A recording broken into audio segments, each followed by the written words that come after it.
वासु ने एक पारदर्शी जेड टैबलेट को तोड़ दिया और सफेद लहरें हवा में फैल गई।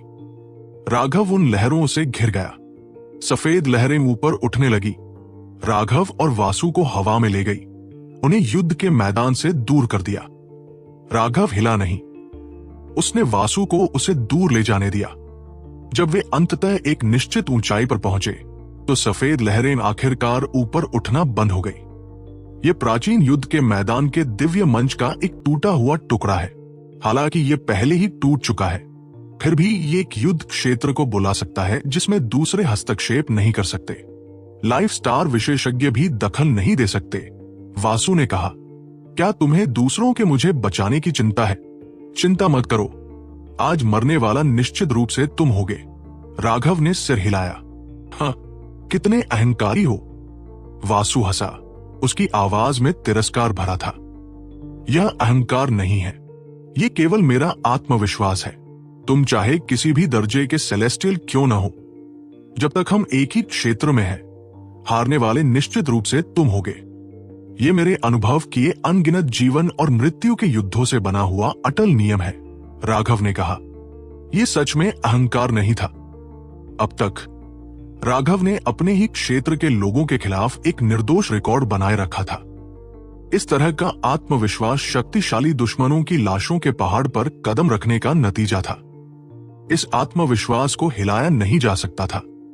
हालांकि राघव ने कभी 9वें दर्जे के सेलेस्टियल से नहीं लड़ा था, फिर भी यह आत्मविश्वास उसके दिल को भर रहा था। उसका यह अपराजेय आत्मविश्वास तुलना से परे मजबूत था। अच्छा, बहुत अच्छा, मुझे तुम्हारा ये घमंड पसंद है। क्या तुम जानते हो कि मैंने तुम्हें अन्य सभी विशेषज्ञों से अलग करने के लिए एक खजाना क्यों बर्बाद किया? वासु ने पूछा। मुझे नहीं पता, राघव ने इसके बारे में सोचा। साफ था कि वासु का कोई और लक्ष्य था, सिर्फ दूसरों को उसे बचाने से रोकना ही नहीं। मेरे 2 लक्ष्य हैं। पहला यह है कि राइटियर्स और करप्ट विशेषज्ञों को यह दिखाना कि मैं तुम्हें पूरी तरह से कुचल दूंगा, और वह सारा अपमान जो तुमने करप्ट पद को दिया है वह 100 गुना वापस कर दूंगा। वासु ने कहा, ओह, यह सपना बुरा नहीं है। तो मुझे लगता है कि दूसरा लक्ष्य वैशाली से जुड़ा है, राघव ने पूछा। बुरा नहीं। हाँ, यह संरचना हमारी लड़ाई को रिकॉर्ड कर सकती है। जब समय आएगा तो मैं वैशाली को दिखाऊंगा कि जिस राघव को उसने बड़ा किया वो कचरे से ज्यादा कुछ नहीं है, वासु ने कहा। उसकी आंखें ब्लेड की तरह तीखी थी। राघव ने माथे पर बल डाला।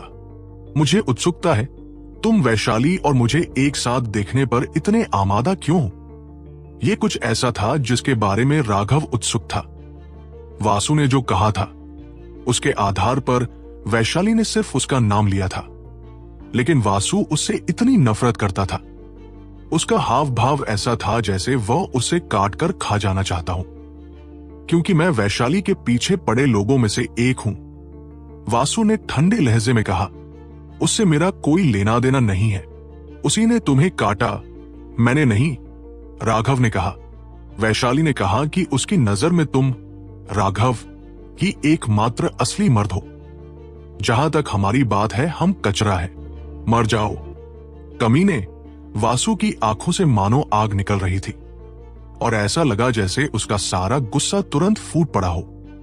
9 खूल उसके निशानों के साथ उसके चारों ओर घूमने लगे। उसने राघव की ओर एक घूंसा मारा। वासु की बात सुनकर राघव हैरान रह गया। उसने उम्मीद नहीं की थी कि वैशाली उसे इतना महत्व देगी। कोई आश्चर्य नहीं कि वासु इतना गुस्से में लग रहा था जैसे राघव ने उसके पिता को मार डाला हो। वैशाली को पाने की कोशिश में नाकाम रहना, फिर मुंह पर काटा जाना और कचरा कहा जाना। एक घमंडी 9वें दर्जे के सेलेस्टियल के लिए राघव से परेशानी लेने का यह निश्चित रूप से काफी कारण था। वासु का घूंसा अपने साथ एक जबरदस्त दबाव लेकर आया जिसने राघव के लिए सांस लेना मुश्किल कर दिया। ऐसा महसूस हुआ जैसे उसके घूंसे ने दुनिया की सारी ऊर्जा को सोख लिया हो, जैसे पूरा स्वर्ग और पृथ्वी उसे आशीर्वाद दे रहे हों। वासु के सामने राघव ने साफ तौर पर महसूस किया कि स्वर्ग और पृथ्वी से जो अस्वीकृति उसे महसूस होती थी वो और भी ज्यादा तेज हो गई। वे दोनों इस दुनिया के बेटे थे, फिर भी एक को टॉफी दी गई जबकि दूसरे को थप्पड़ मारा गया। व्यवहार में अंतर बहुत बड़ा था। इससे राघव को स्वर्ग के लिए और भी ज्यादा नफरत महसूस हुई। राघव की आंखों में अचानक 4 तारे दिखाई दिए और उसने भी एक घूंसा मारा। रणभूमि से और दूर हवा में reincarnation mirror corrupt god skull के खिलाफ अपनी असीम दैवीय शक्ति का प्रदर्शन कर रहा था। इन 2 दिव्य वस्तुओं की टक्कर ने 10,000 मील का एक खाली क्षेत्र बना दिया था। बाहर से देखने पर यह ऐसा था जैसे हवा में एक विशाल जलता हुआ तारा लटका हुआ हो, लेकिन अंदर क्या था यह कोई नहीं देख सकता था। लेकिन तारे के अंदर से बाहर की हर चीज स्पष्ट रूप से देखी जा सकती थी। विजेंद्र के चेहरे पर पहले की तरह ही शांति थी, मगर बौना करप्ट अब थोड़ा असहज महसूस करने लगा था। अर्जुन के तीर ने उसे सचमुच सदमे में डाल दिया था। फिर जब उसने सीमा और नेहा को हमला करते देखा तो उसकी बेचैनी और बढ़ गई। सौभाग्य से उनके हमले को वासु ने रोक दिया था, वरना कई सारे सोल ट्रांसफॉर्मेशन विशेषज्ञ फिर से मारे जाते। बौने ने कभी कल्पना भी नहीं की थी कि एक्सुएंशन दाओ सेक्ट के शिष्य इतने शक्तिशाली होंगे। वे स्पष्ट रूप से केवल फाउंडेशन फोर्जिंग के शिखर पर थे, लेकिन उनकी घातक क्षमता उनकी खेती के आधार की सीमाओं से कहीं ज्यादा थी। फिर cloud chasing heaven swallowing sparrow के आगमन ने उसके दिल को ठंडा कर दिया। उसे लगा कि उसे फिर से धोखा दिया गया है। विजेंद्र ने शांति से कहा, तुम्हें इतना सोचने की जरूरत नहीं है। हाँ, तुम्हें पहले ही धोखा दिया जा चुका है। अगर तुम हमारे आते ही भाग गए होते तो कम से कम तुम सुरक्षित बच निकलते। इसके अलावा 7 लाइफ स्टार विशेषज्ञों और दर्जनों सोल ट्रांसफॉर्मेशन विशेषज्ञों की आत्माएं और शरीर ब्लड मून डिवाउरिंग सन फॉर्मेशन के इस्तेमाल की कीमत को रद्द कर सकते थे। अगर तुम जाना चाहते तो मैं तुम्हें रोक नहीं पाता, लेकिन अब लड़ाई शुरू हो चुकी है। अब तुम्हारे लिए अपने सभी लोगों को तुरंत इकट्ठा करके निकलना संभव नहीं है। मानो वो उसके विचारों को पढ़ रहा हो। बौना चौंक गया। क्या तुमने अन्य सहायकों को बुलाया है? विजेंद्र ने सिर हिलाया। नहीं। बौने ने पूछा, अन्य सहायकों के बिना तुम्हें इतना भरोसा कहां से आता है? विजेंद्र ने जवाब दिया, मेरा भरोसा राघव और उसकी ड्रैगन ब्लड लीजन से आता है। शायद तुम न जानते हो, लेकिन राघव सिर्फ जिंदा रहने के लिए लगातार चमत्कार करता है, इसलिए मुझे उस पर भरोसा है। बौने ने ताना मारा, कैसा मजाक है। वासु मेरे करप्ट पथ के शीर्ष प्रतिभाओं में से एक है, जबकि राघव की राइटियस पथ में बस थोड़ी सी शोहरत है। आज उसके चमत्कारों का अंत हो जाएगा। दिलचस्प बात यह थी कि विजेंद्र बस हल्के से मुस्कुराए और कोई पलटवार नहीं किया। इसके बजाय उन्होंने सिर हिलाया। हाँ, यह सचमुच एक बड़ा मजाक है, लेकिन वे जिन मजाकों की बात कर रहे थे वे पूरी तरह से अलग चीजों को संदर्भित कर रहे थे। नीचे हर कोई राघव और वासु को आसमान में भयंकर रूप से टकराते हुए देख सकता था। नीचे की रणभूमि के पर्दे भी पूरी तरह से खुल चुके थे। सबसे पहले उस महिला आत्मा साधक को मारो। शुरुआत में ही करप्ट विशेषज्ञों ने अपने हमलों का केंद्र सीमा को बनाया। उसकी आत्मा ऊर्जा बहुत भयानक थी, यहां तक कि सोल ट्रांसफॉर्मेशन विशेषज्ञ भी उसकी आत्मा कलाओं से प्रभावित हो जाते थे। हालांकि उसकी खेती के आधार की सीमाओं के कारण वो उन्हें केवल एक पल के लिए ही प्रभावित कर सकती थी, लेकिन विशेषज्ञों की भयंकर लड़ाई में पलक झपकना भी जीवन और मृत्यु तय कर सकता था। इसलिए करप्ट विशेषज्ञों की नजरों में सीमा सबसे बड़ा खतरा थी। अर्जुन ने सभी को निर्देश दिया, हॉल मास्टर वरिष्ठ मुख्य बल को रोके। किंग्स अचानक हमलों में कुलीन शिष्यों की सहायता करे।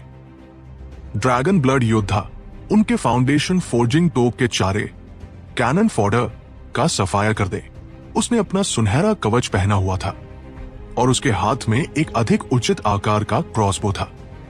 इतने मजबूत कवच के साथ एक लंबी दूरी के हमलावर के रूप में अर्जुन को छिपकर किए जाने वाले हमलों की चिंता करने की जरूरत नहीं थी।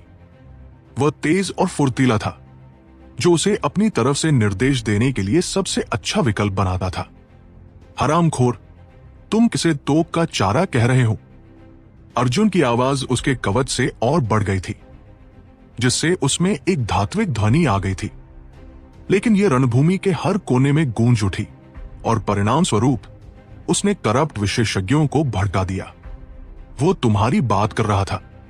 जब दोनों सेनाएं आपस में टकराईं, तो ड्रैगन ब्लड योद्धा फाउंडेशन फोर्जिंग शिष्यों के बीच से गुजरते हुए टूट पड़े। दोनों पक्ष फाउंडेशन फोर्जिंग दायरे में थे और एक दूसरे को देखकर वे लाल आंखों से एक दूसरे पर झपटे। पहले ही पल में करप्ट विशेषज्ञ भारी संख्या में गिरने लगे। वे ये देखकर चौंक गए कि ये लोग पूरी तरह से पागल थे। उन्होंने ठीक से लड़ने से इनकार कर दिया और इसके बजाय आत्मघाती चालें चली। उनकी हर चाल अपनी जान के बदले दूसरों की जान लेने वाली थी।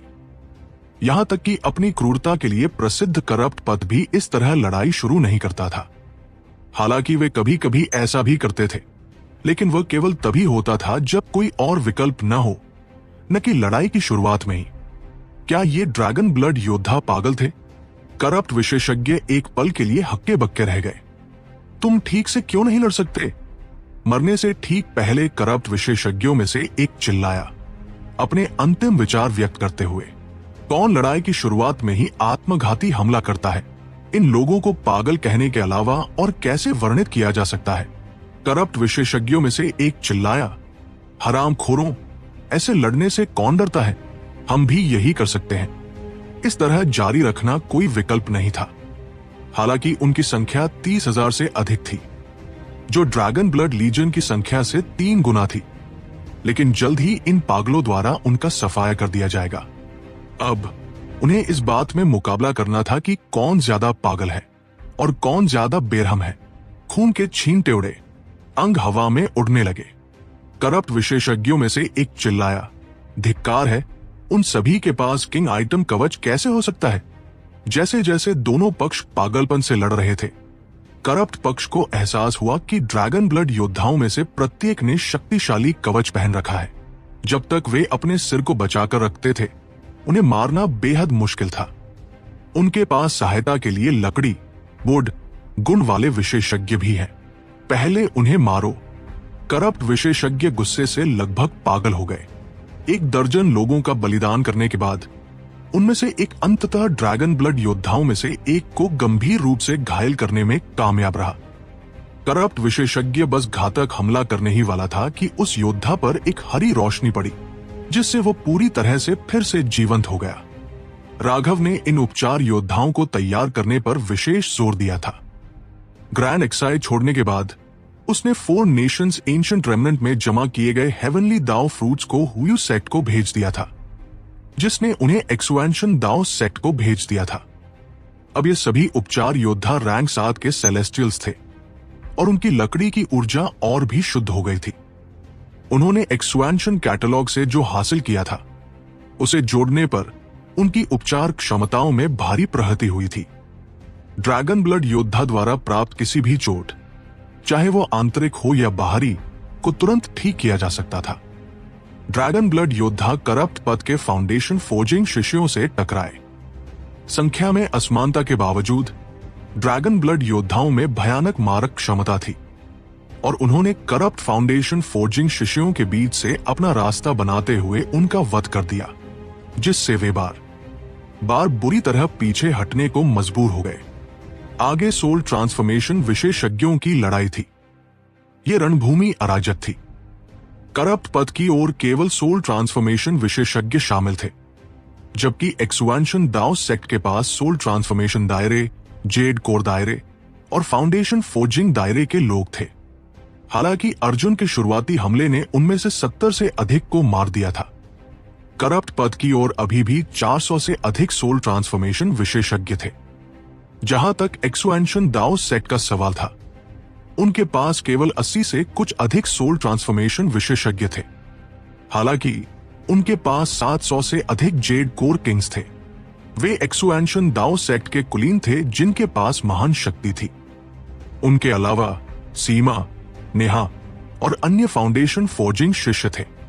वे एक्सपेंशन दाओ सेक्ट की इस पीढ़ी के सबसे मजबूत सदस्य थे। उस आत्मा साधक को मारो। करप्ट विशेषज्ञों ने सीमा को अपना नंबर 1 निशाना बनाया। वो बहुत खतरनाक थी। पहले ही टकराव में सीमा ने एक बार फिर अपनी आत्मा कलाओं को उजागर किया था और परिणाम स्वरूप कई लोग उसकी आत्मा कलाओं से प्रभावित हुए थे और दूसरों द्वारा मारे गए थे। करप्ट सोल ट्रांसफॉर्मेशन विशेषज्ञों में से एक किंग्स की नाकेबंदी को तोड़कर सीमा तक पहुंच गया और एक हथेली नीचे पटक दी। मर जा डायन। एक भयंकर दहाड़ सुनाई दी, जिसके बाद एक विशाल कांटेदार गदा आई। तुम्हें मरना चाहिए बूढ़े भूत। करप्ट सोल ट्रांसफॉर्मेशन विशेषज्ञ चौंक गया। उसने स्पष्ट रूप से सभी को पार कर लिया था और किसी भी अधिक शक्तिशाली आभा को महसूस नहीं किया था। बूम! उस सोल ट्रांसफॉर्मेशन विशेषज्ञ के सुरक्षात्मक ताबीज उस कांटेदार गदा के सामने कागज जितने कमजोर थे। वो संपर्क में आते ही सीधे फट गया और उसकी आत्मा बिखर गई। वह एक ही वार में मारा गया। विशाल गदा के पीछे एक और भी बड़ा दानव खड़ा था। यहां तक कि मौत में भी वो करप्ट विशेषज्ञ कभी कल्पना नहीं कर पाएगा कि कोई ऐसा भी होगा जो आध्यात्मिक युआन की खेती नहीं करता था और उसकी कोई खेती आधार आभा नहीं थी, फिर भी उसे एक गदा से मार सकता था। सिद्धार्थ दहाड़ा, मेरे भाई राघव को धमकाने वाले करप्ट पद के हरामखोरों, तुम सब मर जाओ। उसके चेहरे की रक्तरंजित रेखाएं जल उठीं और वे रेखाएं उसकी गर्दन, उसकी बाहों और उसके पैरों तक फैली हुई थी। यह ऐसा था जैसे सिद्धार्थ के शरीर के अंदर सोया हुआ कोई राक्षस जाग गया हो। उसके कांस्य त्वचा पर चांदी के धब्बे दिखाई देने लगे। ठीक इसी समय एक और सोल ट्रांसफॉर्मेशन विशेषज्ञ ने हमला किया और सिद्धार्थ ने अपनी गदा उस पर दे मारी, जिससे वो उड़ गया। वो विशेषज्ञ हिंसक रूप से खून खांसने लगा। सिद्धार्थ अब मानव रूप में एक जादुई जानवर जैसा था। अपनी विशाल कांटेदार गदा को चारों ओर घुमाते हुए उसने करप्ट सोल ट्रांसफॉर्मेशन विशेषज्ञों के बीच धावा बोल दिया। वे घबरा गए और जल्दबाजी में उसे रोकने चले गए, लेकिन जो कोई भी उसे रोकने की कोशिश करता वो उसकी गदा के वार से वापस उड़ा दिया जाता। एक बदकिस्मत साथी की किंग आइटम तलवार भी टुकड़ों में टूट गई और उसके अपने शरीर में घुस गई। इस बड़े गूंगे छोकरे से निपटने के लिए हमें यहां सुदृढ़ीकरण, रीइंफोर्समेंट्स की जरूरत है। 7 करप्ट सोल ट्रांसफॉर्मेशन विशेषज्ञ एक ही समय में सिद्धार्थ की ओर उड़े, एक भयंकर दहाड़ के साथ जो किसी जादुई जानवर से आती हुई लगती थी। सिद्धार्थ ने अपनी कांटेदार गदा के साथ हमलों का एक तूफान खड़ा कर दिया। एक घूमते हुए पत्थर की तरह उसने करप्ट सोल ट्रांसफॉर्मेशन विशेषज्ञों के बीच से रास्ता बनाया। जैसे ही सिद्धार्थ ने सबका ध्यान खींचा, एक करप्ट सोल ट्रांसफॉर्मेशन विशेषज्ञ चुपके से सीमा के पीछे आ गया। एक काली नोकदार पंजे को चलाते हुए वो चुपचाप सीमा के दिल की ओर बढ़ा। सीमा ने उसके हमले को नजरअंदाज कर दिया। हाथ की मुद्राएं बनाते हुए वो पूरी तरह से टकराते हुए सोल ट्रांसफॉर्मेशन विशेषज्ञों पर ध्यान केंद्रित कर रही थी।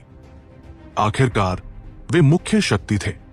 जब तक वह दुश्मन के विशेषज्ञों को थोड़ा सा भी प्रभावित करती, एक्सुएंशन दाओ सेक्ट के सोल ट्रांसफॉर्मेशन विशेषज्ञ उस मौके का फायदा उठाकर अपने विरोधियों को मार सकते थे। इससे दोनों पक्षों के बीच का अंतर तेजी से कम हो जाएगा और किंग्स के बीच भारी हताहतों से बचने का यही एकमात्र तरीका था। उस करप्ट विशेषज्ञ ने सोचा कि सीमा ने उसे महसूस नहीं किया है और वह दुष्टता से मुस्कुराया। तीव्र पवन चंद्रमा को फाड़ती है। जैसे ही वो हमला करने की तैयारी कर रहा था, एक ठंडी चीख गूंज उठी जिससे उसका चेहरा बदल गया। उसका पूरा शरीर हिल गया और जब वो पीछे मुड़ा तो उसने देखा कि एक आदमी धीरे धीरे अपनी तलवार अपनी पीठ के पीछे म्यान में डाल रहा है। तलवार के म्यान में लौटने की आवाज बेहद साफ थी, लेकिन भ्रष्ट मार्ग के विशेषज्ञ को ऐसा लगा जैसे उसके दिल पर किसी हथौड़े से वार किया गया हो। इसके तुरंत बाद दुनिया अचानक फट गई। वह स्तब्ध था। यह आखिर किस तरह की जादुई कला थी? इससे ठीक पहले कि उसकी दृष्टि हमेशा के लिए अंधेरी हो जाती, उसे अचानक कुछ समझ आया। उसके शरीर के 2 हिस्से आसमान से गिरे। जमीन को छूने से पहले ही लक्ष्मण एक और भ्रष्ट सोल ट्रांसफॉर्मेशन विशेषज्ञ की ओर दौड़ चुका था। सावधान, वो एक तलवार साधक है। वो कल्टीवेशन बेस के अंतर को नजरअंदाज कर सकता है। एक भ्रष्ट सोल ट्रांसफॉर्मेशन विशेषज्ञ ने चेतावनी दी, लेकिन अब बहुत देर हो चुकी थी। लक्ष्मण की तलवार एक बार फिर म्यान से बाहर निकली, हवा में चमकती हुई। एक और सोल ट्रांसफॉर्मेशन विशेषज्ञ 2 हिस्सों में कट गया। यहां तक कि उसकी किंग आइटम भी कटकर अलग हो गई। फाउंडेशन फॉर्जिंग क्षेत्र के एक शिष्य द्वारा लगातार सोल ट्रांसफॉर्मेशन विशेषज्ञों का वध किया जाना, और वह भी एक ही झटके में भ्रष्ट विशेषज्ञों के दिल को ठंडा कर गया। उसकी तलवार एक बार फिर म्यान में लौट गई और लक्ष्मण अपने अगले लक्ष्य की तलाश में आगे बढ़ गया। अब उसके चेहरे पर एक अस्वस्थ रंगत आ गई थी। धमाका! मनोज के भाले के पूरे जोर से किए गए वार से एक सोल ट्रांसफॉर्मेशन विशेषज्ञ पीछे की ओर धकेला गया। ठीक उसी पल लक्ष्मण झपटा और पल भर में उसे शरीर और आत्मा दोनों से नष्ट कर दिया। लक्ष्मण, जरा धीरे चलो, तुम खुद को बहुत ज्यादा धक्का दे रहे हो, मनोज ने दबे स्वर में चेतावनी दी। लक्ष्मण का चेहरा पीला पड़ रहा था। वो खुद को जबरदस्त शक्ति देने के लिए एक भयानक गुप्त कला का उपयोग कर रहा था, जिसकी वजह से वो इतनी आसानी से सोल ट्रांसफॉर्मेशन विशेषज्ञों को मार पा रहा था। लेकिन इस तरह की गुप्त कला के निश्चित रूप से भयानक दुष्प्रभाव होंगे। कोई और रास्ता नहीं है। बड़े बुजुर्ग इसे संभाल नहीं पा रहे हैं। मेरी चिंता मत करो। लक्ष्मण ने हामी में सिर हिलाया और एक बार फिर हवा में दौड़ पड़ा। उस तलवार साधक को मार डालो, हम उसे बढ़ने नहीं दे सकते। भ्रष्ट विशेषज्ञों ने देखा कि लक्ष्मण कितना भयानक था। इस समय वो फाउंडेशन फॉर्जिंग क्षेत्र में था, लेकिन सोल ट्रांसफॉर्मेशन विशेषज्ञों को तुरंत मार सकता था। अगर वह परिपक्व हो गया तो वो निश्चित रूप से भ्रष्ट मार्ग के लिए अभिशाप बन जाएगा। उसे अभी खत्म करना होगा। 13 सोल ट्रांसफॉर्मेशन विशेषज्ञ एक ही समय में लक्ष्मण पर झपटे। उन्हें उम्मीद थी कि वे पहले ही वार में उसे मार देंगे। लक्ष्मण ने एक गहरी सांस ली और धीरे से अपनी आंखें बंद कर ली। जब उसकी आंखें खुली तो उनमें एक तलवार की छवि उभर आई थी। लक्ष्मण ने धीरे से अपनी तलवार उठाई। चौंकाने वाली बात यह थी कि स्वर्ग और पृथ्वी भी धीमे होते हुए प्रतीत हुए। जैसे ही लक्ष्मण की तलवार चली, तलवार की छवियां उभरनी शुरू हो गई। वे वास्तव में अविश्वसनीय रूप से सघन और वास्तविक थी, बिल्कुल असली तलवारों की तरह दिख रही थी। जब उसकी तलवार ने हवा में एक पूरा चक्कर पूरा किया तो उसके चारों ओर तलवार की छवियां एक खिलते हुए कमल की तरह लग रही थी। 81 नुकीली तलवारें हर दिशा में इशारा कर रही थी। उसी क्षण दुश्मनों के चेहरे पूरी तरह से बदल गए। उन्होंने अपनी आत्माओं में दर्द की एक लहर महसूस की। ये उन पर मंडरा रहे प्राणघातक खतरे को महसूस करने का नतीजा था। उन्होंने लगभग स्वाभाविक रूप से अपने हमले छोड़ दिए और भागने के लिए मुड़े। तलवार स्रोत की ओर लौटती है। लक्ष्मण की 81 तलवारें 81 बिजली की लकीरों की तरह बाहर निकली। मांस के छेदने की आवाज के साथ भयानक चीखें गूंज उठीं। वे 13 सोल ट्रांसफॉर्मेशन विशेषज्ञ पलक झपकते ही मारे गए। फाउंडेशन फॉर्जिंग शिष्य ने एक ही हमले में 10 से अधिक सोल ट्रांसफॉर्मेशन विशेषज्ञों को मार डाला। पूरे युद्ध के मैदान में एक पल के लिए सन्नाटा छा गया, क्योंकि ये उनकी समझ से परे था। भले ही तलवार साधकों को हजारों सालों से नंबर 1 हमलावर साधक के रूप में स्वीकार किया गया है, लेकिन खुद से 2 क्षेत्र ऊपर के विशेषज्ञों को लगातार मारना अभी भी स्वीकार करना मुश्किल था। इस हमले के बाद लक्ष्मण की आंखें निर्जीव हो गई। वह जीवन के किसी भी उतार चढ़ाव के बिना आसमान से गिर गया। लक्ष्मण, मनोज और बाकी लोगों ने घबराकर चिल्लाया। उन्हें उम्मीद नहीं थी कि लक्ष्मण इन विशेषज्ञों को मारने के लिए अपने जीवन की ऊर्जा का बलिदान कर देगा। उसका शव ले लो। भ्रष्ट विशेषज्ञ लालची हो गए। अगर वे लक्ष्मण के शव को ले जा सके तो शायद वे तलवार डाव के कुछ रहस्यों को जान सकते थे। दफा हो जाओ। पृथ्वी की आत्मा, उन्हें मारो। एक ही समय में 2 आवाजें गूंजी और धरती फट गई। 2 विशालकाय मिट्टी के दानव बाहर निकल आए और भ्रष्ट विशेषज्ञों को रोक दिया। उन भ्रष्ट विशेषज्ञों ने एक ठंडी फुफकार छोड़ी और हमला किया। प्रकाश की किरणों से 2 मिट्टी के दानवों पर वार किया। मिट्टी के दानव एक साथ 10 से अधिक सोल ट्रांसफॉर्मेशन विशेषज्ञों के हमलों को झेल नहीं पाए और उनके ऊपरी शरीर फट गए। केवल उनके निचले हिस्से बचे रहे। भ्रष्ट सोल ट्रांसफॉर्मेशन विशेषज्ञ आगे बढ़ते रहे, लेकिन उनके चेहरे जल्दी बदल गए। मिट्टी के दानव अचानक अपने निचले हिस्सों से फिर से उगाए और एक बार फिर उनका रास्ता रोक दिया। आह! एक भ्रष्ट सोल ट्रांसफॉर्मेशन विशेषज्ञ बहुत आगे बढ़ गया था और रुक नहीं पाया था। नतीजतन एक मिट्टी के दानव ने मच्छर को मारने की तरह अपने हाथों से ताली बजाई और उसे मार डाला। इन सजीव मिट्टी के दानवों को विनायक और शुभम ने दूर से बुलाया था। उन्हें उन दोनों ने नियंत्रित किया था, लेकिन उनकी ऊर्जा पृथ्वी से आती थी। लेकिन हालांकि ये मिट्टी के दानव शक्तिशाली थे, उनके शरीर बहुत विशाल थे, जिससे उनकी हरकतें धीमी थी। उनके हमलों से बचना आसान था, जिससे उनकी मारने की शक्ति कम थी। वह मरा हुआ भ्रष्ट विशेषज्ञ केवल अपनी बुरी किस्मत को ही दोष दे सकता था। बाकी भ्रष्ट सोल ट्रांसफॉर्मेशन विशेषज्ञों ने तेजी से पीछे हटना शुरू कर दिया। वे लगभग अपने मरे हुए साथी के साथ एक ही भाग्य साझा करने वाले थे। ठीक इसी समय विनायक ने लक्ष्मण को पकड़ा। ध्यान से जांच करते हुए विनायक ने वाकई पाया कि लक्ष्मण के भीतर जीवन का जरा भी संकेत नहीं था। उसकी आध्यात्मिक हलचलें भी गायब हो चुकी थी। विनायक दुख से भर गया। वो एक ऐसे भाई को स्वीकार करने में असमर्थ था, जिसके साथ उसने इतने सालों तक जीवन मृत्यु की लड़ाइयों में कंधे से कंधा मिलाकर लड़ाई की थी, उसके ठीक सामने गिर जाए। वो मरा नहीं है, उसके शरीर की रक्षा करो, और खासकर उसकी तलवार की। ठीक इसी समय सीमा की आवाज गूंजी। यहां मौजूद सभी लोगों में सीमा की आध्यात्मिक शक्ति सबसे मजबूत थी। पहले तो वह भी हैरान थी कि लक्ष्मण ऐसा कुछ करेगा।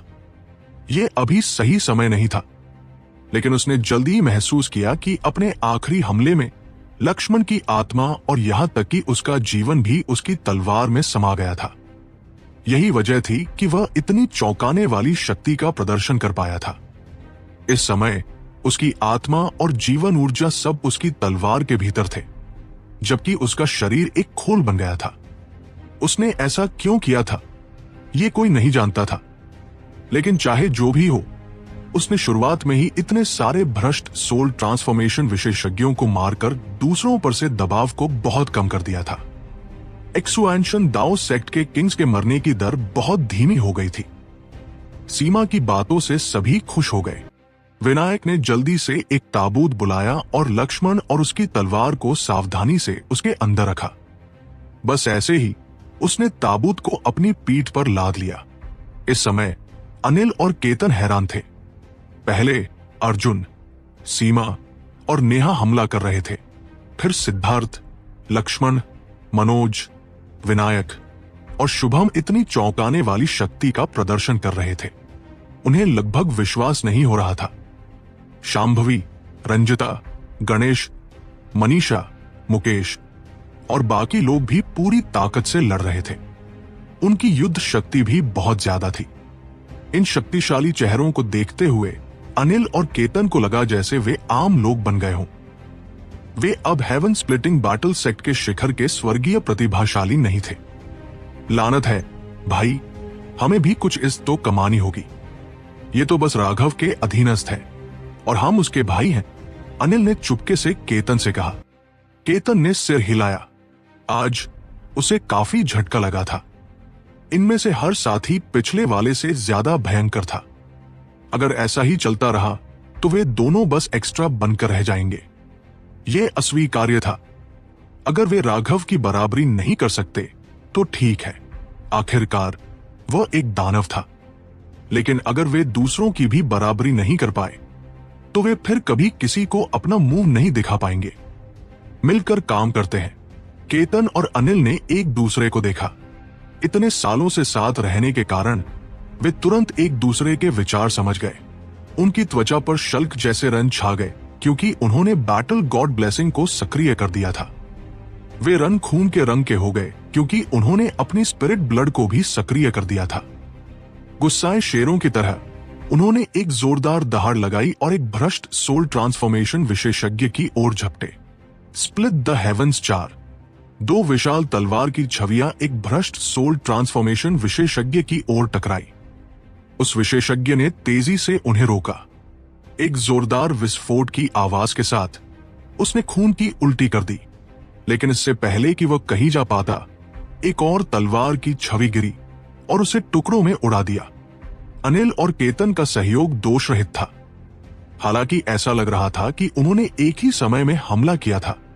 उन्होंने नहीं किया था। केतन का हमला पहले हुआ और उसके प्रकाश ने अनिल के हमले को छिपा दिया। ये उन दोनों के संयुक्त हमले जैसा लगा, लेकिन जब उस भ्रष्ट सोल ट्रांसफॉर्मेशन विशेषज्ञ ने उसे रोका और थोड़ा सा आराम किया, तो दूसरे हमले ने वार किया और उसे मार डाला। पहला वाला, दूसरा वाला, तीसरा वाला। उनकी विशाल तलवार की छवियां इस बात का कोई सुराग नहीं दे रही थी कि वे सोल ट्रांसफॉर्मेशन विशेषज्ञों को कैसे मार रहे थे। उनमें से 3 लगातार मारे गए। युद्ध का मैदान अराजक था। हालांकि भ्रष्ट सोल ट्रांसफॉर्मेशन विशेषज्ञों ने कई लड़ाइयां लड़ी थी, लेकिन उन्होंने ऐसी अजीब लड़ाई कभी नहीं देखी थी। फाउंडेशन फॉर्जिंग शिष्यों का एक समूह सोल ट्रांसफॉर्मेशन विशेषज्ञों को मार रहा था, दूर जहां reincarnation mirror corrupt god skull का सामना कर रहा था। विजेंद्र नीचे हो रही लड़ाई को शांति से देख रहे थे। उनके चेहरे पर कोई भाव नहीं था। यह नतीजा कुछ ऐसा था जिसकी उन्हें बहुत पहले से उम्मीद थी। एक्सुएंशन दाओ सेक्ट के भीतर केवल वही ड्रैगन ब्लड लीजन की असली शक्ति से वाकिफ थे। यही एकमात्र कारण था कि उन्होंने इस बार मांस का एक बड़ा टुकड़ा खाने की तैयारी की थी। विजेंद्र के शांत रहने की तुलना में बौने का चेहरा लगातार बदसूरत होता जा रहा था। चीजों की गणना करने और तैयारी करने के बाद भी वो विजेंद्र की चाल में फंस गया था। इस समय बौने ने आसमान में एक दूर के स्थान की ओर देखा, एक ऐसी जगह जो सफेद लहरों से ढकी हुई थी। वो राघव और वासु का युद्ध का मैदान था। इस समय स्थिति पहले से ही भ्रष्ट मार्ग के लिए प्रतिकूल थी। उनके पास चीजों को पलटने के लिए और कोई तुरुक का पत्ता नहीं बचा था। अब ये वासु पर निर्भर था। धमाका! राघव की मुट्ठी वासु की मुट्ठी से टकराई। इस टक्कर से अंतरिक्ष में हिंसक लहरें उठीं, लेकिन सफेद रून, जिन्होंने ये अलग युद्ध क्षेत्र बनाया था, उनकी शक्ति से अप्रभावित रहे। उनके टूटने का कोई संकेत नहीं था। अपनी पहली टक्कर में राघव और वासु दोनों के शरीर एक दूसरे की शक्ति से कांप उठे। ये पहला मुकाबला बराबर रहा था। तुम्हारी शक्ति बुरी नहीं है, लेकिन लड़ाई केवल क्रूर बल से तय नहीं होती। वासु की मुट्ठी अचानक एक पंजे में बदल गई और उसने राघव की मुट्ठी पर हमला किया। उसने अविश्वसनीय गति से चाल बदली। वासु स्पष्ट रूप से जबरदस्त युद्ध अनुभव वाला व्यक्ति था। जब उसकी मुट्ठी पंजे में बदली तो उसके नाखून 1 इंच से ज्यादा बढ़ गए, जिनमें चमकते रून थे। वे अतुलनीय रूप से तेज हो गए। हालांकि राघव ने ठंडी सांस ली और पीछे नहीं हटा। इसके बजाय उसने एक बार फिर मुक्का मारा, लेकिन इस बार हरे रंग की खाल ने उसकी मुट्ठी को ढक लिया। टक्कर! राघव की मुट्ठी पर खून की कुछ धारियां दिखाई दी। उसकी खाल भी वासु के तेज वार को पूरी तरह से रोकने में असमर्थ थी। इस मुक्के को मारते ही राघव ने वासु पर बिजली की तरह एक लात मारी। ये इतनी तेज थी कि वासु अचंभित हो गया, लेकिन वो बाल बाल अपनी जीवन छड़ी को एक भयानक अंजाम से बचाने में सफल रहा। हालांकि राघव की लात फिर भी उसके पेट पर लगी। वो धक्के के साथ पीछे हट गया। उसे तेज दर्द का अनुभव हुआ। राघव ने अपनी खून बहती मुट्ठी को देखा। वो हैरान था। वासु का पंजा एक किंग आइटम से भी ज्यादा तेज था। ये उसकी ड्रैगन खाल के बचाव को भी तोड़ सकता था। अगर वासु अपने लात के कारण अपने पंजे का पूरी शक्ति से उपयोग नहीं कर पाता, तो उसकी मुट्ठी शायद अभी खून का लोथरा बन चुकी होती। वासु भी राघव की तरह हैरान था। राघव की ये चाल बहुत अजीब थी और नतीजतन बहुत खतरनाक थी। अगर उसने राघव की लात को अपनी जीवन छड़ी पर लगने दिया होता, तो उस दर्द से उसकी युद्ध शक्ति पर असर पड़ता। वो परेशानी में पड़ जाता। तुम्हारे पास कुछ चालें हैं, लेकिन इसका मतलब ये नहीं है कि तुम्हारे पास मुझे चुनौती देने की योग्यता है। मैं तुम्हें एक रैंक 9 सेलेस्टियल की वास्तविक शक्ति दिखाऊंगा। वासु के चारों ओर के 9 खूल मूल रूप से केवल कली थे, लेकिन अब वे धीरे धीरे खिलने लगे। प्रत्येक खूल में 9 पंखुड़ियां थी और प्रत्येक पंखुड़ी में 9 नसें थी। 9 के स्वर्ग और पृथ्वी के शिखर का प्रतिनिधित्व करते थे। अचानक दुनिया वासु की ओर झुकती हुई प्रतीत हुई। ऐसा लग रहा था जैसे वह इस अंतरिक्ष का शासक बन गया हो, मानो दुनिया की सारी ऊर्जा उसी ने चूस ली हो। दूर लड़ रहे सभी विशेषज्ञों ने डर से ऊपर देखा। चाहे वे राइटियस हों या करप्ट पाथ से, वे स्पष्ट रूप से महसूस कर सकते थे कि उनकी हेवनली दाव ऊर्जा अचानक गिर रही है। जाहिर है, सारी हेवनली दाव ऊर्जा वासु की ओर भाग रही थी। उन्हें वह भी नहीं मिल पा रहा था जो उन्हें सामान्य तौर पर मिलता था।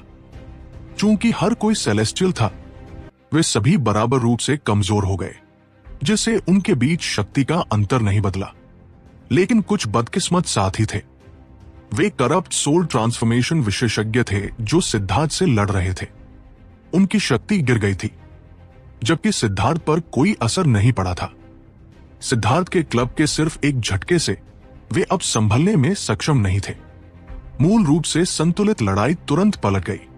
सिद्धार्थ ने पल भर में 7 करप्ट सोल ट्रांसफॉर्मेशन विशेषज्ञों को मार डाला। इससे करप्ट विशेषज्ञों में एक बड़ा हड़कंप मच गया और उनमें से 1 दर्जन से अधिक तुरंत सिद्धार्थ पर ध्यान केंद्रित करने के लिए चले गए। इस तरह एक्सुएंशन दाओ सेक्ट की तरफ का दबाव एक बार फिर कम हो गया। हालांकि करप्ट पाथ के पास अभी भी बहुत ज्यादा सोल ट्रांसफॉर्मेशन विशेषज्ञ थे, लेकिन अब दोनों पक्षों के बीच का मनोबल पूरी तरह से बदल गया था। करप्ट पाथ को बार बार खूनी वार दिए गए थे, उनके विशेषज्ञ मारे गए थे, उनका मनोबल गिर गया था। आखिरकार शुरुआत में उनके पास इतना पूर्ण लाभ था जब राघव और हेवन स्प्लिटिंग बैटल सेक्ट के लोग ही उनके गठन में फंसे हुए थे। वे एक जार में कछुओं की तरह थे जिन्हें किसी भी पल मारा जा सकता था। लेकिन फिर विजेंद्र अचानक प्रकट हुआ। धीरे धीरे उनका लाभ छीन लिया गया। अब वे बराबर पर थे और खुद को बराबर कहना सिर्फ खुद को तसल्ली देने का एक तरीका था। अगर आप सिर्फ सतह पर देखें तो ये सच था, लेकिन वास्तव में राइटियस पाथ ने अब तक बहुत कम लोग खोए थे, जबकि करप्ट पाथ को भारी नुकसान हुआ था। जिस चीज ने उनका मनोबल सबसे ज्यादा गिराया वो ये थी कि अब उनके पास ज्वार को पलटने के लिए कोई ट्रम्प कार्ड नहीं बचा था। वे बस इसी तरह लड़ते रह सकते थे। ये उनके लिए एक तरह की यातना थी। जहां तक राइटियस पक्ष की बात है, उन्हें केवल एक के बाद एक सुखद आश्चर्य मिले थे। उनके स्वर्गीय प्रतिभाओं के प्रदर्शन ने उनके मनोबल को पूरी तरह से प्रज्वलित कर दिया था, जिससे उनकी युद्ध शक्ति शिखर पर पहुंच गई थी। करप्ट पक्ष ने यह देखा और जाना कि यह शुभ संकेत नहीं है। अगर उनकी तरफ से भी कोई अद्भुत व्यक्ति प्रकट हो पाता और उनके दुश्मनों पर एक चौंकाने वाला जवाबी हमला कर पाता, भले ही वो उनके 1 या 2 प्रतिभाओं को मार डालता, तो मनोबल संतुलित हो जाता। अफसोस की बात है कि ऐसा कोई व्यक्ति प्रकट नहीं हुआ। हालांकि करप्ट पक्ष में भी रैंक 8 सेलेस्टियल थे। ड्रैगन ब्लड लीजन के खूंखार लोगों की तुलना में वे बेकार थे। अब करप्ट पक्ष एक निष्क्रिय स्थिति में था।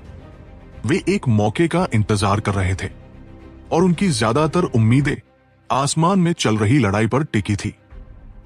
आसमान में वासु के 9 खूल उसके चारों ओर पूरी तरह से खिल गए थे। प्रत्येक खूल 9 फीट लंबा था, जो उसके पीछे एक विशाल फूलों का घेरा बना रहा था। उस भयानक दबाव में स्वर्ग और पृथ्वी की इच्छा शक्ति समाई हुई थी। यह कुछ ऐसा था जिसका सामना करने की दूसरे हिम्मत भी नहीं करेंगे। क्या तुम देखते हो? ये एक रैंक 9 सेलेस्टियल का वास्तविक हेवनली दाव अभिव्यक्ति है। 9 फ्लावर्स मैनिफेस्ट द हेवनली दाव्स। हर खूल, हर नस, इसका हर टुकड़ा एक दाव का प्रतिनिधित्व करता है। एक साथ ये सभी दाव से मिलकर बनता है और इसके सामने स्वर्ग और पृथ्वी को भी झुकना पड़ता है। तुम मुझसे लड़ने के लिए क्या निकालोगे? वासु ने राघव को एक शासक की तरह देखा जो एक आम आदमी को देख रहा हो। यह वासु का आत्मविश्वास था। कोई भी सेलेस्टियल एक रैंक 9 सेलेस्टियल के सामने झुकने के लिए मजबूर होगा। यह स्वर्ग की इच्छा, हेवनली दाउस थी। अगर तुम नहीं झुकोगे तो तुम मारे जाओगे। अगर कोई साधारण रैंक 8 सेलेस्टियल वासु का सामना कर रहा होता तो वह शायद डर से कांप रहा होता। ऐसा इसलिए था क्योंकि यह दबाव हेवनली दाव से आया था। लड़ना तो दूर, बस स्थिर खड़े रह पाना भी बुरा नहीं होता। लेकिन वासु के लिए दुर्भाग्य की बात है कि इस तरह का हेवनली दाव दबाव राघव के खिलाफ बेकार था। ये दबाव नकली था, जो एक मामूली व्यक्ति द्वारा बनाया गया था। राघव ने बार बार स्वर्गीय सजा का सामना किया था। वो स्वर्ग और पृथ्वी के वास्तविक नियमों का प्रतिनिधित्व करती थी। स्वर्गीय सजा के सामने भी राघव नहीं झुका था। इस तरह का दबाव उसके लिए एक फाड़ से ज्यादा कुछ नहीं था। वासु को हेवनली दाव दबाव का उपयोग करके उसे झुकाने की कोशिश करते हुए देखकर राघव के होठों पर एक ठंडी मुस्कान आई। उसने आह भरी, चूंकि तुम मेरे विरोधी हो, मैं तुम्हें सलाह दूंगा कि तुम इस तरह की अभिव्यक्ति का उपयोग ना करो। ओह, ऐसा क्यों? वासु ने पूछा। क्योंकि ये बहुत अपशकुन है। तुम क्या कह रहे हो? क्या तुम सच में नहीं जानते या सिर्फ नासमझ होने का नाटक कर रहे हो? क्या तुम नहीं जानते कि फूलों की माला का उपयोग मरे हुओं के लिए किया जाता है? अपने लिए इतनी विशाल माला बुलाकर क्या तुम्हें नहीं लगता कि तुम मौत को दावत दे रहे हो? राघव ने वासु के पीछे के विशाल फूलों के घेरे की ओर इशारा किया। राघव धीरे से नहीं बोल रहा था और नीचे युद्ध के मैदान पर मौजूद कई लोग चुपके से ऊपर उनकी लड़ाई पर ध्यान दे रहे थे, इसलिए लगभग हर किसी ने उसे सुना। बॉस सच में बॉस है। ये तुलना सच में सही है। हाँ, ये सच में वैसी ही है। अर्जुन अपने धनुष बाण का उपयोग कर रहा था और लगातार करप्ट सोल ट्रांसफॉर्मेशन विशेषज्ञों पर घात लगाकर हमला कर रहा था ताकि दूसरों को उन्हें मारने का मौका मिल सके। लेकिन वह जयकार करना नहीं भूला। दूसरे लोग भी वासु के पीछे फूलों के घेरे को अजीब तरह से देखने लगे। ईमानदारी से कहूं तो इसका आकार सचमुच समान था। बेशक अगर उन्हें जोड़ने वाले कुछ डंडे होते तो ये और भी समान दिखता। अज्ञानी मूर्ख, तुम हेवनली दाओस की निंदा कर रहे हो। मैं तुम्हें वो शक्ति दिखाऊंगा जो तुम 10,000 साल तक खेती करने पर भी प्राप्त नहीं कर सकते। वासु गुस्से से भर गया। राघव वास्तव में रैंक 9 सेलेस्टियल की स्थिति का मजाक उड़ा रहा था, जिस पर उसे सबसे ज्यादा गर्व था। बाइंडिंग ऑफ द हेवनली दाउस। वासु की अभिव्यक्ति के रून चमक उठे और स्वर्ग और पृथ्वी कांप उठे। एक अदृश्य ऊर्जा ने राघव को जकड़ लिया। राघव का भाव तुरंत बदल गया। उसे अचानक महसूस हुआ कि उसके चारों ओर का अंतरिक्ष ठोस हो गया है। वो हिल नहीं पा रहा था। अब तुम्हें पता चला होगा कि रैंक 9 सेलेस्टियल कितने अद्भुत होते हैं। मूर्ख, तुमने मेरे ग्रैंड दांव फूलों का मजाक उड़ाने की हिम्मत कैसे की? राघव का भाव बदलते हुए देखकर वासु ने व्यंग्य किया। उसने अपनी गर्दन की ओर हाथ बढ़ाया। Green dragon battle armour. जैसे ही वासु का हाथ उस तक पहुंचने वाला था, राघव ने धीरे से चिल्लाया, थप्पड़। हरे रंग की खाल से ढका एक हाथ एक गहरे और सुंदर चाप में बाहर निकला, जिसने वासु को चेहरे पर थप्पड़ मारा, जिससे वह दर्द से कराह उठा और एक टूटते तारे की तरह पीछे हट गया। वह इस अलग युद्ध अंतरिक्ष की सीमा से टकराया, लेकिन जिज्ञासा से इस अंतरिक्ष के चारों ओर की बाधा थोड़ी तन गई और फिर उसे वापस उछाल दिया। यह बिल्कुल भी क्षतिग्रस्त नहीं हुई थी। बॉस महान है।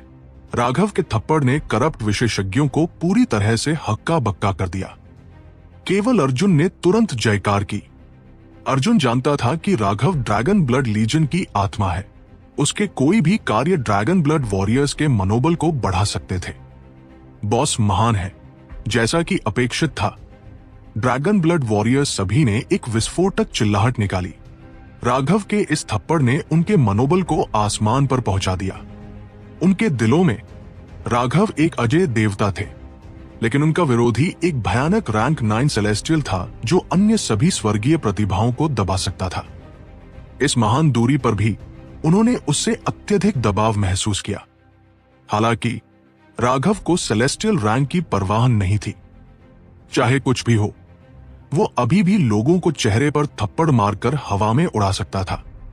इससे उनका आत्मविश्वास बढ़ गया। उनकी चिंताएं इस थप्पड़ से मिट गई। ड्रैगन ब्लड वॉरियर्स राघव के बारे में पूरी तरह से भूल गए और अपने विरोधियों के नरसंहार पर ध्यान केंद्रित किया। ये योग्यता हासिल करने का एक दुर्लभ अवसर था। ये एक्सुएंशन दाओ सेक्ट के साथ साथ ड्रैगन ब्लड लीजन को भी मजबूत करेगा।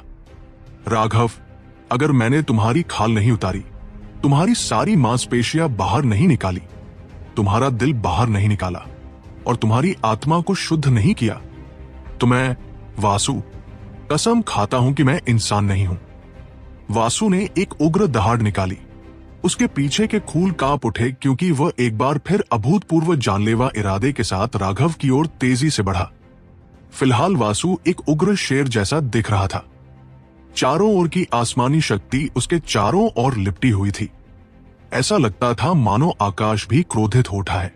वासु के जीवन में उसे पहली बार अपमानित वैशाली ने किया था, लेकिन वैशाली वह महिला थी जिसे वह पाना चाहता था, और उसके हाथों चोट खाने से भी उसके प्रति उसकी दीवानगी कम नहीं हुई थी। भ्रष्ट मार्ग में शक्ति ही सब कुछ थी। वैशाली न केवल बेहद खूबसूरत थी, बल्कि उसमें एक जन्मजात भव्यता भी थी, जिसके कारण कोई उसकी निंदा करने की हिम्मत नहीं करता था। लेकिन सबसे महत्वपूर्ण बात यह थी कि उसकी शक्ति भ्रष्ट मार्ग को हिला देने के लिए काफी थी। वह उसी क्षेत्र के किसी भी व्यक्ति को हरा देती थी। उसके हाथों हारना वासु स्वीकार कर सकता था, लेकिन वह यह स्वीकार नहीं कर सकता था कि वैशाली के दिल में राघव की छवि थी। उसकी बातों से साफ था कि वह राघव को बहुत सम्मान देती थी। इसलिए वह आज यहां राघव को अपमानित करने आया था और यह साबित करने आया था कि वह उससे हजारों गुना ज्यादा शक्तिशाली है। वह एक सर्वोच्च स्वर्गीय प्रतिभा, एक रैंक 9 सेलेस्टियल था, जो बाकी सभी सेलेस्टियल्स को तुच्छ समझ सकता था। लेकिन राघव ने उसे सबके सामने तमाचा मार दिया था। यह एक असहनीय अपमान था। राघव, मैं तुम्हें मरने से भी बदतर जिंदगी दूंगा। वासु दहाड़ा। उसकी मुट्ठी शक्तिशाली रून से घिरी हुई थी। इस घूंसे ने अंतरिक्ष को तोड़ डाला। चारों ओर की आसमानी शक्ति का समर्थन मिलने से इस मुट्ठी ने निश्चित रूप से शक्ति के शिखर को छू लिया था। यह अब केवल वासु का हमला नहीं था, यह आकाश और पृथ्वी का हमला था। तुम्हारी ये बड़ी महत्वाकांक्षा असफल होने के लिए अभिशप्त है। राघव की आंखें युद्ध की भावना से धधक उठीं। उसके 108,000 अमर मंच और 4 क्यूआई समुद्र सभी घूमने लगे। राघव ने भी अब कोई शक्ति नहीं रोकी और उसने एक घूंसा मारा। धमाका। यह दुनिया को हिला देने वाली टक्कर थी। क्यूआई लहरें और खगोलीय हवाएं उमड़ पड़ी, इस युद्ध क्षेत्र के किनारों से टकराई। पल भर में मूल युद्ध क्षेत्र अपने मूल आकार से 10 गुना बड़ा हो गया। लेकिन इसके बावजूद उनके चारों ओर की सफेद बाधा टूटी नहीं। इसे एक गुब्बारे की तरह फैलते हुए देखकर नीचे लड़ रहे लोग हैरान रह गए। हालांकि वह फॉर्मेशन असली शक्ति को उन तक पहुंचने से रोक रहा था, लेकिन उन्हें ऊपर से जो दबाव महसूस हो रहा था, उससे उन्हें जानलेवा खतरे का एहसास हो रहा था। भ्रष्ट सोल ट्रांसफॉर्मेशन विशेषज्ञ विशेष रूप से हैरान थे। हालांकि उन्होंने राघव को प्राचीन जातियों और पिल टावर के सोल ट्रांसफॉर्मेशन विशेषज्ञों से लड़ते हुए देखा था, लेकिन उन्होंने उसे इतना शक्तिशाली महसूस नहीं किया था। बल्कि उन्होंने सोचा था कि धर्म मार्ग के विशेषज्ञ बहुत मूर्ख थे और उनसे आसानी से खेला जा सकता था। लेकिन अब जब उन्होंने राघव की पूरी शक्ति देखी तो उन्हें एहसास हुआ कि राघव पहले गंभीरता से नहीं लड़ रहा था। सच कहूं तो उस समय राघव पूरी ताकत से लड़ने की हिम्मत नहीं कर रहा था, क्योंकि गलती से सॉवरेन ब्लड सील को छूना एक बहुत ही उदास मौत होती। अब उसे और कोई डर नहीं था। अब जब उन्होंने उसकी वास्तविक शक्ति देखी तो भ्रष्ट मार्ग के विशेषज्ञों ने आखिरकार समझा कि सिद्धार्थ, अर्जुन, लक्ष्मण, सीमा, नेहा और अन्य जैसे शक्तिशाली स्वर्गीय प्रतिभाएं भी राघव का अनुसरण करने को तैयार क्यों थी। यह प्रदर्शन उन्हें पूरी तरह से दिखाता था कि राघव इतने शक्तिशाली सैन्य दल का नेतृत्व कैसे कर पाता था। यहां तक कि रैंक 8 सेलेस्टियल्स भी रैंक 9 सेलेस्टियल्स के सामने पूरी तरह से दब जाते थे। उनमें विरोध करने की जरा भी क्षमता नहीं होती थी। लेकिन राघव, जो एक सेलेस्टियल भी नहीं था, वास्तव में वासु के साथ बराबरी से लड़ रहा था। उसे तो बस एक दानव कहा जा सकता था। पहले टकराव में किसी को भी फायदा नहीं हुआ। राघव और वासु दोनों दहाड़े और हमलों के एक भयंकर तूफान का आदान प्रदान किया। हर हमला पहाड़ों को तोड़ने में सक्षम एक चौंकाने वाला हमला था, जिससे कान फाड़ने वाली विस्फोटक ध्वनि निकल रही थी जो सितारों को भी कंपा रही थी। यह बिना किसी तकनीक के शुद्ध शक्ति का टकराव था। वे पूरी तरह से शक्ति से लड़ने पर केंद्रित थे। हर टकराव एक ज्वालामुखी के फटने जैसा था। रून्स हवा में घूम रहे थे और खगोलीय हवाएं फट रही थी। नीचे मौजूद लोग केवल दो आकृतियों को धुंधला सा देख पा रहे थे जो लगातार टकरा रही थी। क्या भयानक शक्ति है! राघव आखिर किस तरह का दानव है? केवल अपनी शारीरिक शक्ति के भरोसे वो आसमानी शक्तियों का मुकाबला कर सकता है। भ्रष्ट मार्ग के सोल ट्रांसफॉर्मेशन विशेषज्ञों में से एक ने आश्चर्य से ऊपर देखा। वर्तमान में राघव के पीछे उसका 3000 मीटर का दिव्य वलय था और उसका शरीर परतों से ढका हुआ था। उसके किसी भी हरकत में आसमानी रून्स की लहरें शामिल नहीं थी। वह पूरी तरह से जोर जबरदस्ती पर निर्भर था। आकाश की इच्छा स्पष्ट रूप से राघव पर टूट रही थी। वह दबाव उस स्तर तक पहुंच गया था जिसे वे अपनी आंखों से भी देख सकते थे। इस दबाव के सामने किसी और के पास घुटने टेकने के अलावा कोई विकल्प नहीं होता। वे आकाश की शक्ति के सामने हिलने की हिम्मत नहीं करते, लेकिन राघव का दिव्य वलय आकाश और पृथ्वी को दूर धकेलता हुआ प्रतीत होता था, आसमानी दबाव का विरोध करता था। इतना ही नहीं, राघव की अपनी इच्छा फूट पड़ी, एक इच्छा जो हावी और अपराजेय थी।